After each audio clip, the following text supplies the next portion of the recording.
Welcome to the Upwards podcast, where we discuss the intersection of Christian faith in the academy, church, and marketplace. Today, I'm talking with Craig Detweiler, an author, filmmaker, and cultural commentator based in Los Angeles. He writes about culture, theology, and technology. He also writes screenplays and produces films. He received an MFA in cinema TV production from the University of Southern California and a Master's of Divinity and PhD in Theology and Culture from Fuller Theological Seminary. He currently serves as the Dean of the College of Arts and Media at Grand Canyon University.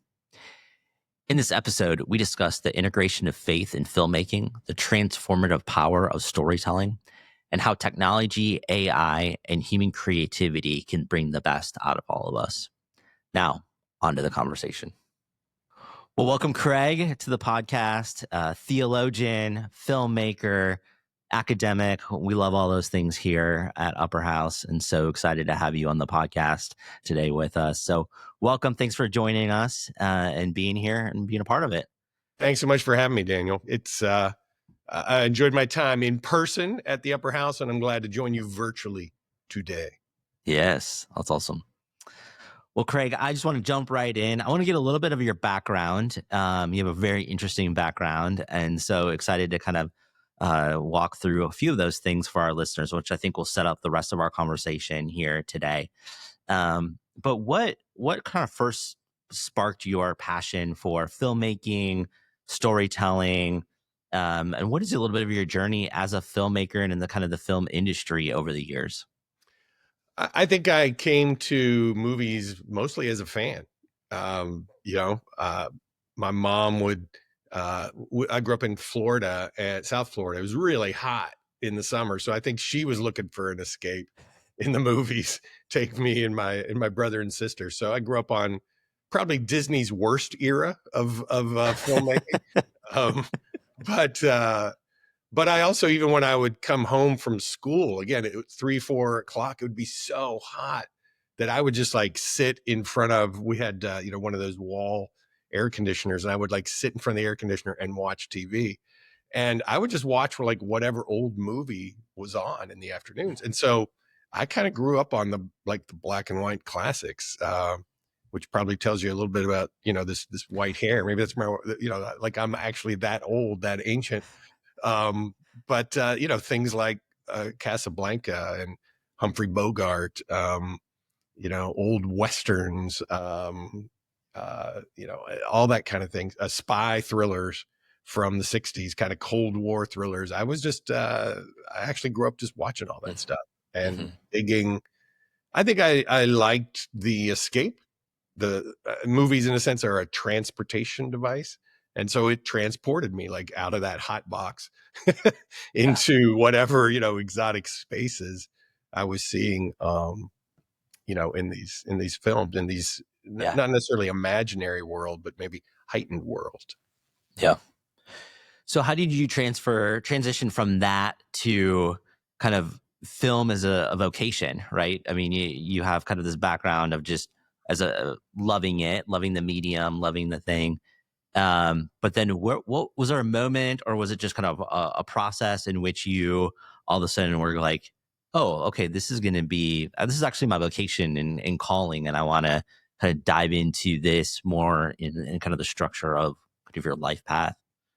Oddly enough, it occurred in a seminary class where it was a class, I believe, on like theology and pop culture. It was taught by a professor, Australian professor, Rob Banks at Fuller Seminary. And he was kind of bemoaning the fact that he didn't pursue storytelling and filmmaking as a career, that it was kind of his first love, but he just really didn't think it was possible. And he brought a guest in named Coleman Luck, who was a TV producer at the time. He was one of the showrunners of The Equalizer, the original version, not the Queen Latifah version, but the original version on CBS. And that guy was this kind of crusty, grizzled Vietnam vet who saw everything in those kinds of terms. And he kind of said, like, if you really want to get dirty, if you want to get in the mess, you come join me in Hollywood. Who's got the guts? And I was like sitting in the back and I was like, that sounds great. I just like volunteered, like, yes, I will go. And he was like, talk to me after class, kid. And so, you know, he just like kind of ran out of class because he had to get over to the studio. And he just was like, okay, have you ever written anything? I was like, no, not really. He's like, okay, start writing. He's like, I got a fellowship group, a writers creative group meets at my house, you know, once a month. He's like, you know, here's my number. You should join us. And it was just like, okay. And that was that. And so I responded to his literal call. The group was called Premise, and it was a group of writers, directors, producers, all Christians who, you know, had over time a whole bunch of success. I mean, one of the people in the group was the producer of Touched by an Angel for, you know, a decade. You had the screenwriters eventually of Batman Forever.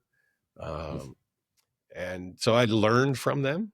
They were forerunners to a large degree, and they showed me that it was actually quite possible. Yeah. You have a really interesting educational background, like really this interesting mix of both like film and theology, which I don't know many people. I mean, you were naming a few, but there's probably not a ton of people that are, you know, kind of have that mix of education background. Talk to us a little bit about why those two things, and how do you see them kind of come together in marriage together?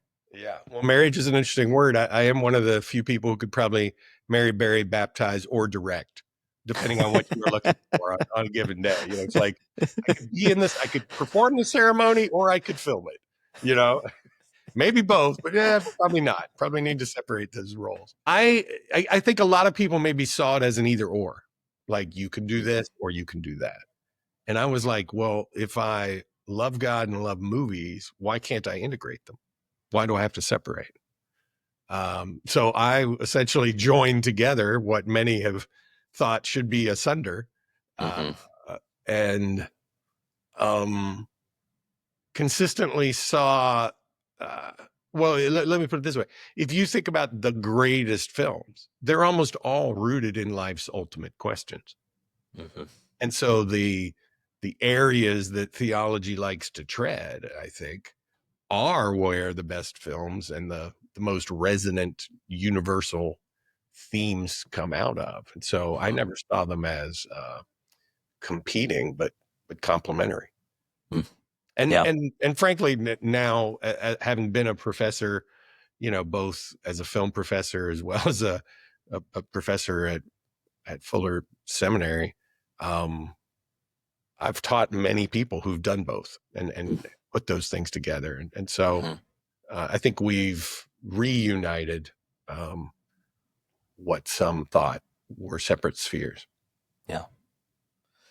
Why is the medium of film such a compelling storytelling kind of mechanism for us? Why does it just kind of grip us so well?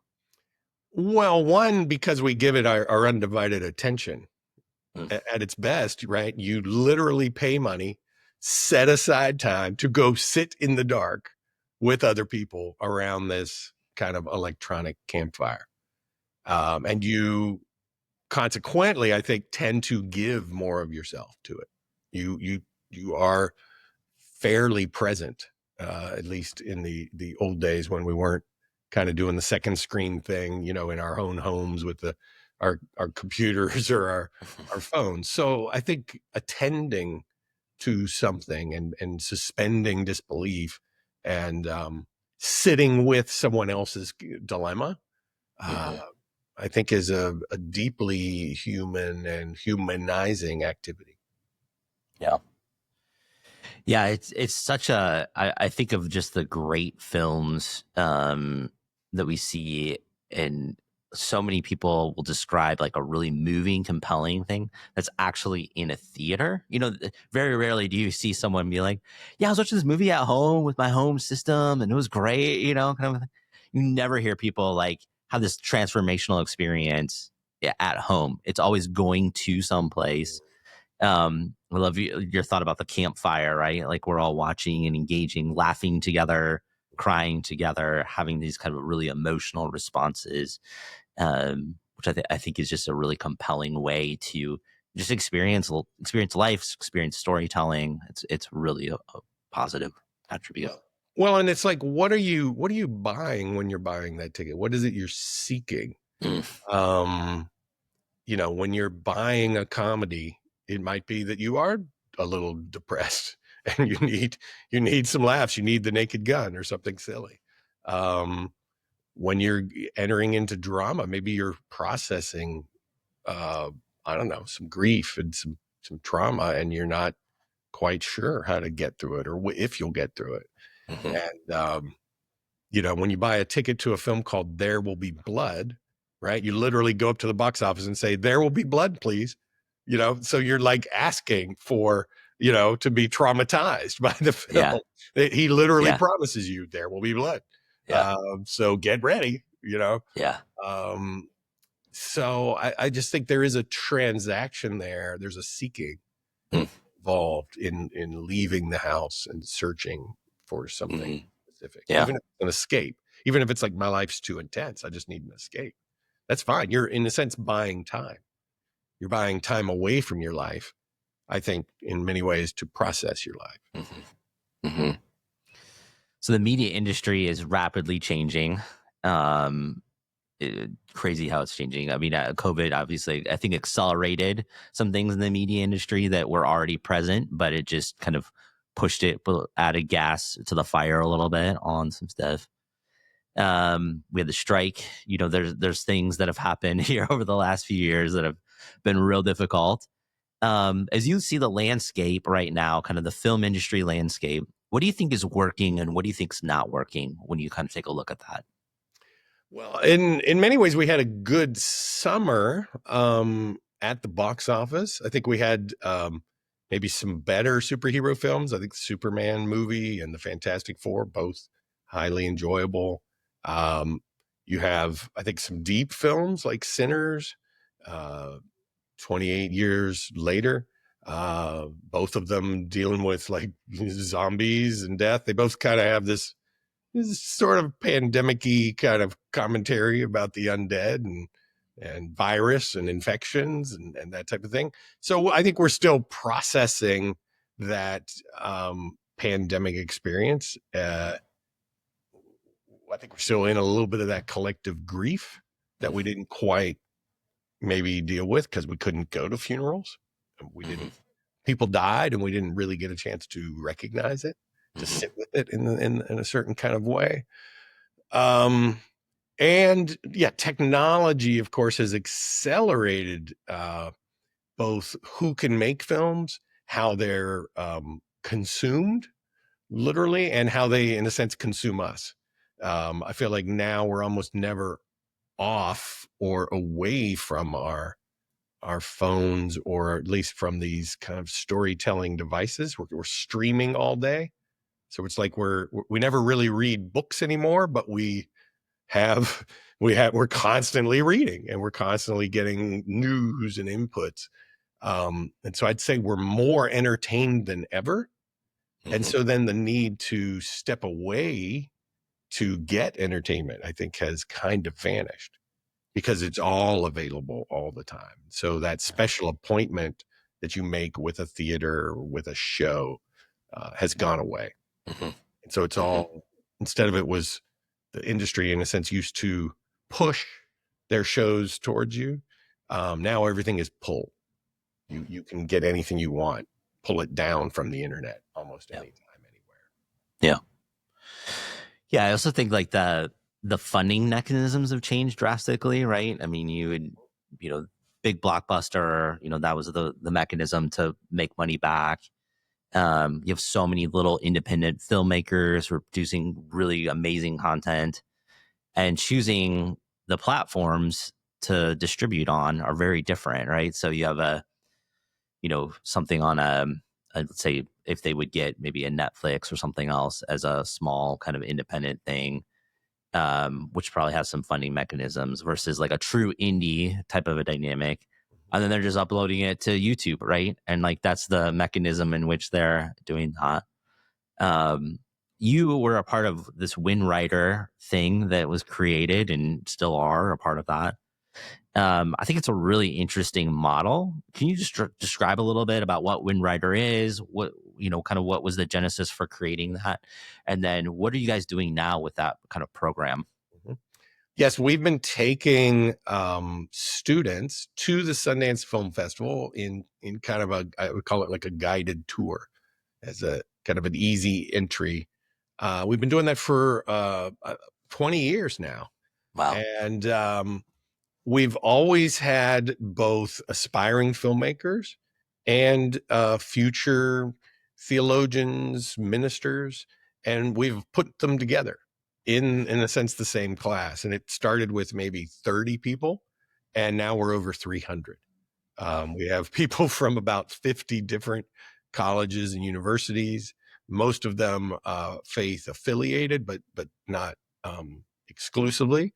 And we have formed, in a sense, the largest ticket buying block of any group at the Sundance Film Festival. So when you show up with, 300 young people who are going to see 10 films each, that's like 3,000 tickets that we're buying. And that's both a lot of buying power and a lot of calendars to coordinate. Yeah. Yeah. That's so cool. That's such a fun opportunity for students to get engaged, right? And Well, they're we become like first responders in the audience because you're seeing a world premiere. right. And so the filmmaker really doesn't know how it's going to be received, doesn't really know Sure. what questions it'll Yep. prompt. And so as an audience, we become part of even forming that Yeah. public discussion through Yeah. the questions that we ask. And again, filmmakers are like, how many students do you have? Well, they're from all over America, all over the world. Wow. Can I come talk to you guys? Hmm. Right. So we Yeah. initially thought like it was us on the outside kind of looking Sure. in. And now after Yeah. 20 years, they're asking us, can I please speak? Yeah. Can I have a private conversation with your Yeah. little group of, Yeah. 300 aspiring storytellers? That's cool. That's cool. So summer is approaching close. We're got about a month left here. What films should we be watching this summer? What's if you could say, hey, maybe here are 3 things that we should be watching over the next month as summer kind of comes to an end. What would those things be? Mhm. Well, the film Sketch is I think perhaps one of the most original films of the summer. It's a bit of a throwback to kind of that 80s, maybe Goonies slash Gremlins kind of vibe. It's got that Spielbergian kind of innocence and fun of kids. But it also has some scares and some chills. And it's also about the role of creativity and art in how we process grief. And it's doing all of that in a highly original way. And I'm just so proud of the filmmakers. Tony Hale stars in it, and he's, of course, one of the producers. But you have a new filmmaker named Seth Worley who's carved his teeth on music videos and commercials and just lets his imagination go in this film in a way that I think will surprise people. And they'll just be like, yeah, can we have more of that? And it's an independent film. It was financed by the Wonder Project, and it does evoke wonder, I think, in the audience, which is the best of both summer movies. It's always been like sci-fi special effects, like Yeah. Jurassic dinosaurs or superheroes. Right. But this is a little smaller scale. It's really just focusing on one family and one little girl who's monsters, her notebook comes to life. That's cool. That's what it's called. Yeah. What else? What else would you prompt us to be watching? Well, if you didn't catch the Superman or Fantastic Four movies, I recommend them both. What they've done is I think they're getting away from the established formula a bit. They're not origin stories. They are both, in a sense, already assume that these superheroes exist, because we've seen that origin story over and over. The person caught in the gamma rays, the person, the unlikely hero, and they're also, neither one of them is cynical. They're actually both sincere, and even the Superman film, it posits that, kindness would be perhaps the new punk rock, that in an age of just endless kind of vitriol and hate being hurled on both sides, someone coming in with decency and care is like, whoa, that's radical. What's up with you, Superman? Like you're weird. But it's a kind of a punk rock move to bring kindness forth and to say, I care about my fellow human, or my fellow superhuman in this case. That's cool. That's really cool. Anything this fall that you're looking forward to coming out that you would be like, oh, you should definitely put that one on your calendar? Well, I'm of an age where Bruce Springsteen was a very formative figure, and so there's a Bruce Springsteen biopic coming out this fall based on his highly acoustic album Nebraska, called Deliver Me From Nowhere, that I expect to be very soulful, very touching, kind of get to the heart of what it means to be an artist, how hard and painful it can be. I think Nebraska was in many ways Springsteen's most personal album, and revealed a side of him that we just maybe didn't know. We were used to kind of the stadium rocking, born in the USA kind of guy. And this is Nebraska was something else, deeply personal. I actually attended a wedding in New Jersey this summer, so I actually went back and saw the house that Springsteen grew up in Freehold, New Jersey. He lived in like a little box, little duplex. His dad worked at the plant, definitely drank too much, a lot of scary nights, I think, for young Bruce Springsteen. And how do you process that, as an adult, looking back? When do you look at it, and how do you look at it?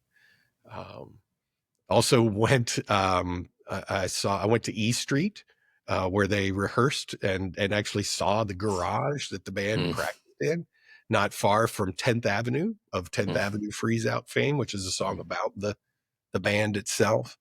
And it just could not have been a smaller garage. I mean, like, there's big garages for a large garage band. This was a tiny garage. And the reason they chose the name E Street is because they were often waiting on their keyboardist to show up. It was his mom's garage in the back of the house. And so they were like, we're really more like playing on the street, just like waiting. Yeah. And that's where the E Street name came from. Because we're just standing outside hoping the garage door is going to open here in a minute. And so when you see that, you think about, millions of songs and concerts and fans, you just realize all these artists, we all have sort of a dream. We're all just someone trying to process whatever complex things that childhood, adolescence, love, longing, all of those things. What does that mean? And how do we get there? Yeah. That's Deliver cool. Me From Nowhere. I think it comes in September. So, one of the interesting pieces, I think, being in kind of ministry and church world, lots of different forms of ministry, big C church kind of dynamics of things, is you see this really interesting sacred secular kind of divide sometimes, right? Around like, oh, okay, well, these forms of things are okay, these forms are not okay, type of a deal. I think this next generation that is definitely loosened, right? But for a while, and I think there are people, especially in my generation, that's very much kind of the gripping thing. Like, what should we do? What should we consume? What should we consume? So, for you as a Christian, a person of faith, where do you think about, and where would you encourage us as we think about kind of more like secular media? I'll use that term in quotes for people that are listening. But where do you think we should find value in that? And then maybe where should be some guardrails for us as we kind of think about that? Well, I only would ever use the word Christian as a noun, not an adjective. So in a sense, I would say there's no such thing as Christian media or Christian music. There's music made by Christians. Okay, Yep. you can distinguish that. But otherwise, you're just kind of using a marketing term, I think, that is distancing and maybe creates a false divide in our minds. Because I also don't want to separate my Sunday morning experience from my, Monday to Saturday experience. I don't want it to be so removed that I can't figure out how it applies or how to put into practice or to make worship in a sense a lifestyle, not an event, right? So so even those words secular and sacred, it's like I actually don't use those words.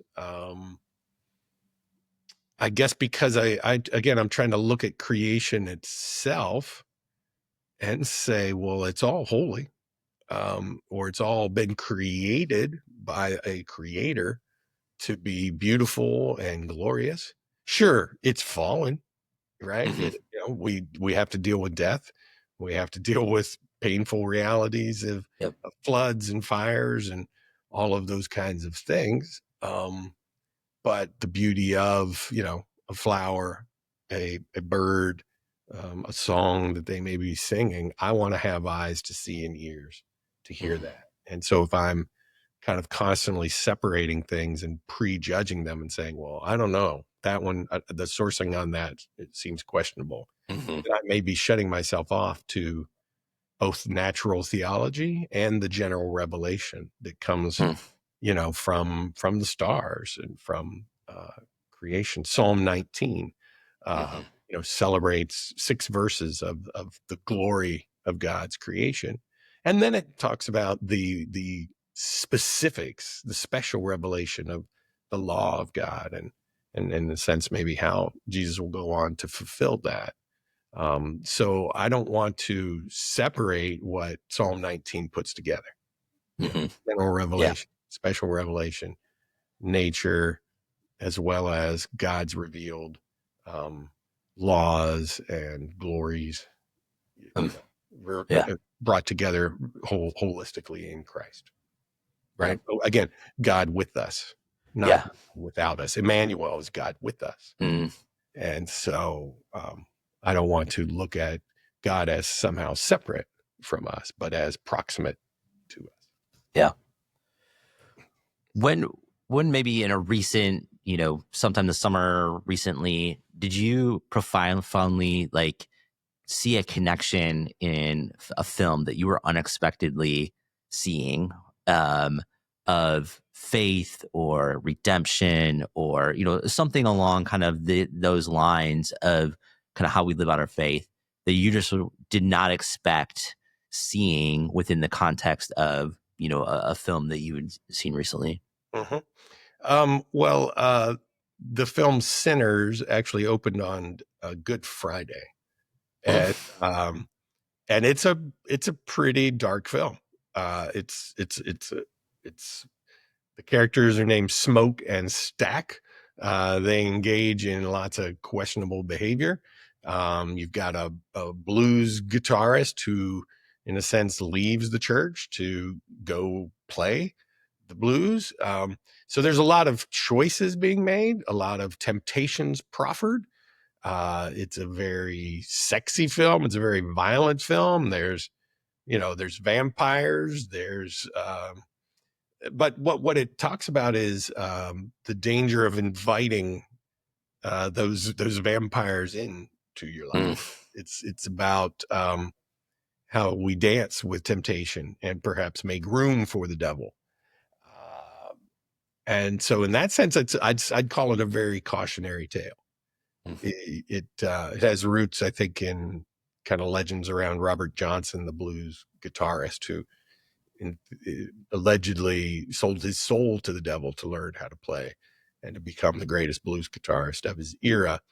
And so it's like, what price, how much will you risk of your own soul for the sake of a song or a prophet or a good night out of dancing? There's these glorious moments, musical moments in the film, but then you start to see the wages of sin, both kind of generationally and culturally. And there's some pretty hairy things that happen in the end where you're like, yikes.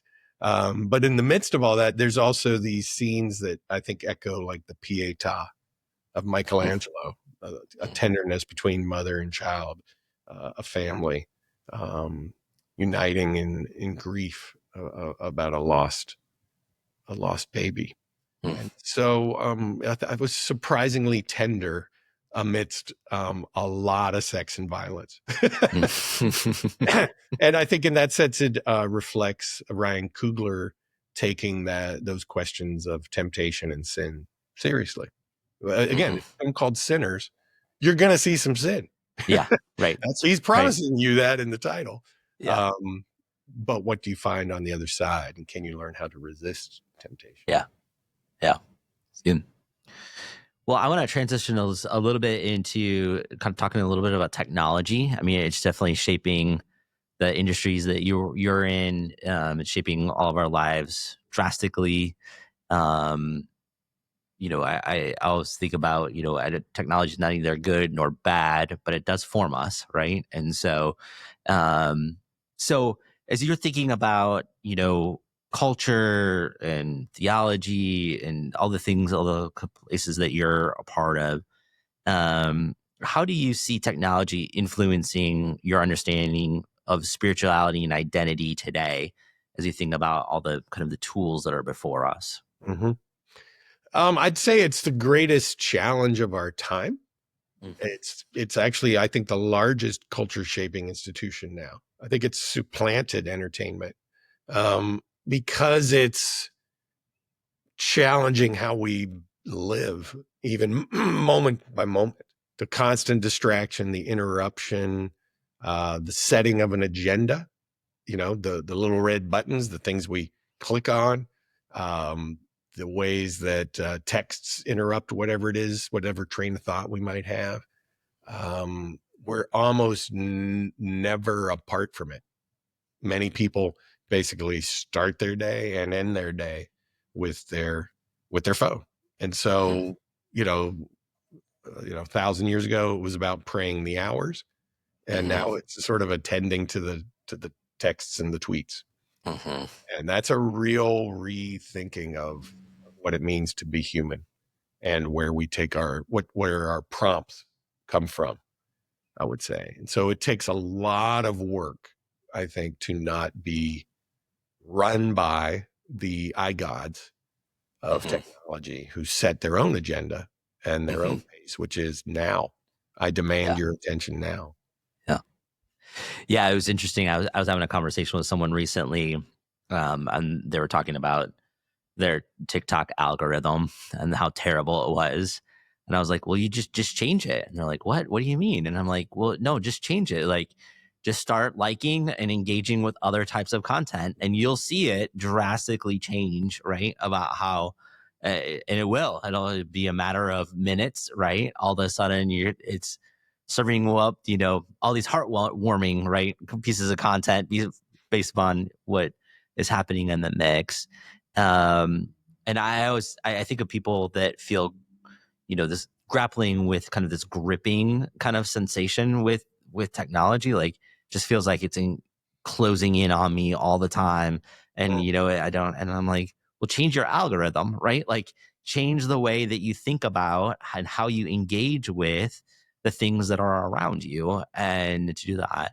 So as we're thinking about that, are there any tools or any things that you think about in ways that help us kind of manage some of these pieces in our lives? Yeah, well, I think it starts by recognizing the algorithmic authority that we've invested in a lot of these tech companies. I think all too often we say, well, this thing is doing this thing to me. And we don't realize, like, well, there is this little off switch. There are, filters that you could apply. So in a sense, we've sort of outsourced or already given up a lot of our own authority and our own power. And so a lot of it, I think, is taking back our power, taking control of our own interaction with these things. I think the ability to do a digital detox, to have regular time away. I mean, there's a reason why a Sabbath, right, was established as a kind of a reset, a weekly reset. And I don't think many of us take a digital Sabbath. I think we tend to just kind of let it roll. And we don't think about the rhythms of a week or of a day. And so I've been encouraged to some degree by the generation below me, by my own kids. My daughter will go off of, she'll delete her Instagram account, every 3 months or 6 months. She'll just be like, it's too toxic.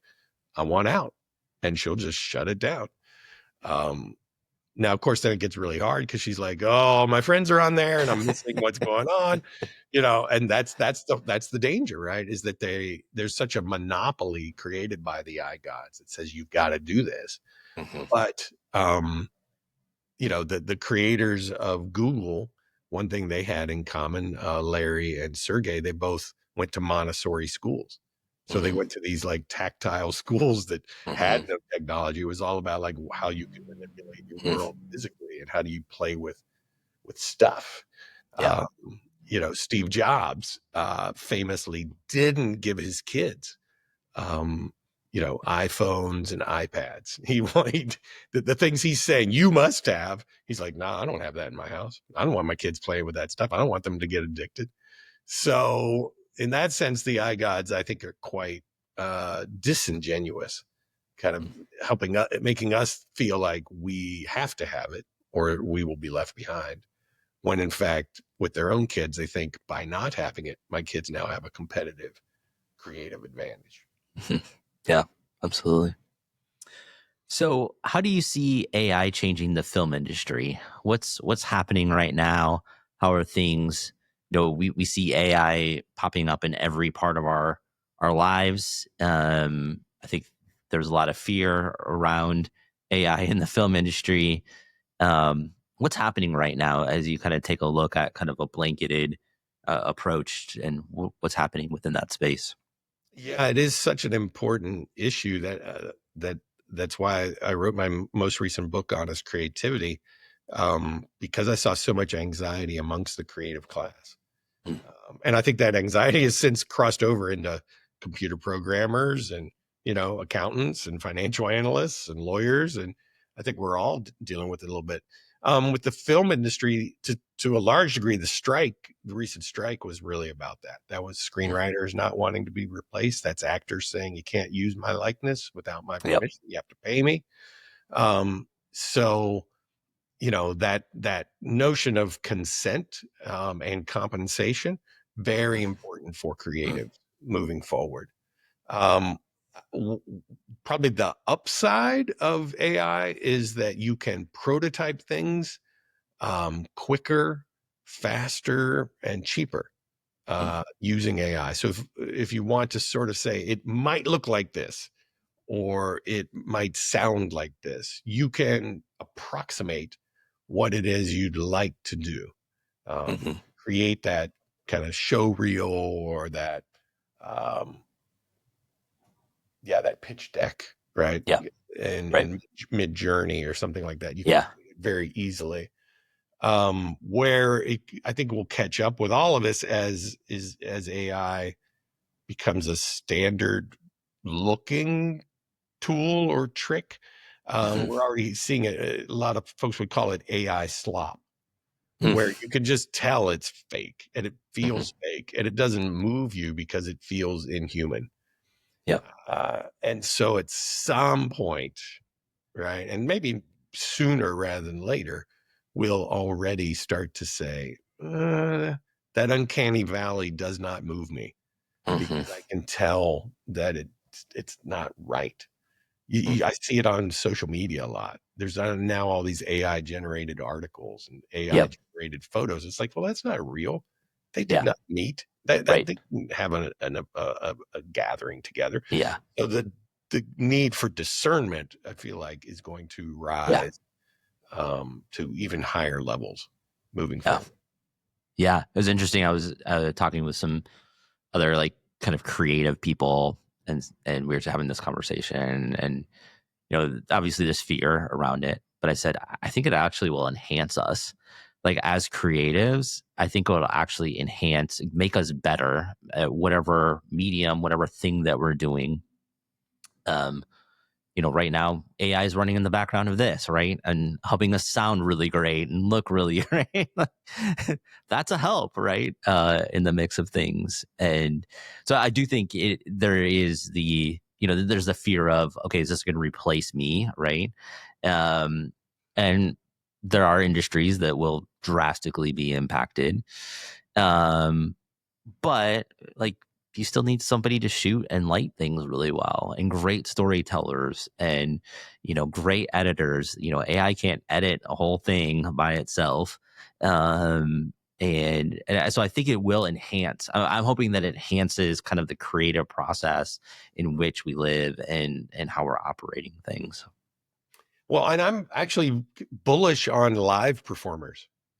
I feel like if you can manipulate your own physical body as a actor, as a dancer, as a musician, you're going to actually be rare, because all those things that take, thousands of hours of practice, when you actually put in the time, people will be like, oh, wow, that's real. That person's in front of me doing this physically. It's not digital. And so I think that kind of tactile experience, same thing with painters, right? Someone who can actually put the paint on the canvas. Same thing with um, plumbers. Plumbers are going to get even more valuable because somebody needs to manipulate the physical world. And so anybody who has that kind of tactile job, I feel like their stock may rise long term. Yeah. Yep. What is, just as we wrap up, just a couple of closing kind of questions here, but what is one belief that you've kind of changed your mind on in regarding faith and technology, maybe in the last 5 years? Hmm. I think I've probably lost more faith Mm. in technology. Uh, Mm-hmm. I think I look at what's happened with people's attention span and ability to focus, and I'm just like, I'm not sure this is going the right direction. I'm not sure we're getting more patient, more loving, more kind.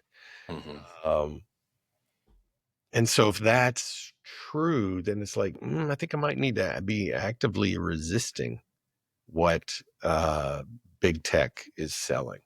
And I think I was a little more hopeful perhaps 20 years ago. Mm-hmm. Now that I've seen, in a sense, also their boundless greed, how they in the early days it was like, oh, we're just going to connect people. Well, now you've created the algorithms and such that you won't even let us share articles that take people out of your own system.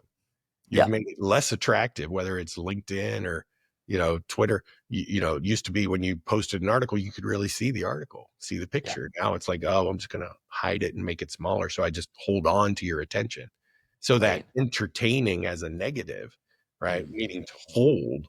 Right. I think that is what we've seen a lot of big tech do, is just try to hold our attention, which is not a gracious activity. It's kind of a desperate grab or Yeah. capture. And it's like, that is not right. Yeah. Not good. Yeah. There's a lot of creatives that, writers, people in kind of lots of different industries that listen to this. As we close, how would you encourage for honest creativity to be expressed in kind of the day and age that we're in right now? Mm. Well, I'm going to be a big believer, not in AI, but in HI, in human ingenuity, human imagination. Uh, that's not going to go out of style. And whether that means humor, whether it means pathos, right? Those ancient two masks, I think, will always be something distinctive about us, that expressing joy, expressing pain. Um, that is art at its best, creates this bridge and makes us feel a little less alone in our struggles and in our triumphs. And that's not going to ever go away. And so I would just encourage people to continue to lean into color and light and words and songs and notes and images. Just keep going. It's fine. The tools may change, but people's longing for genuine connection will not. Yeah.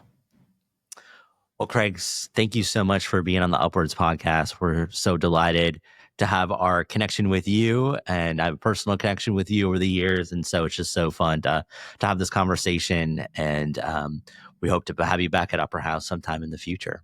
Well, thanks so much, Daniel. Keep up the great work. Love the Upper House team.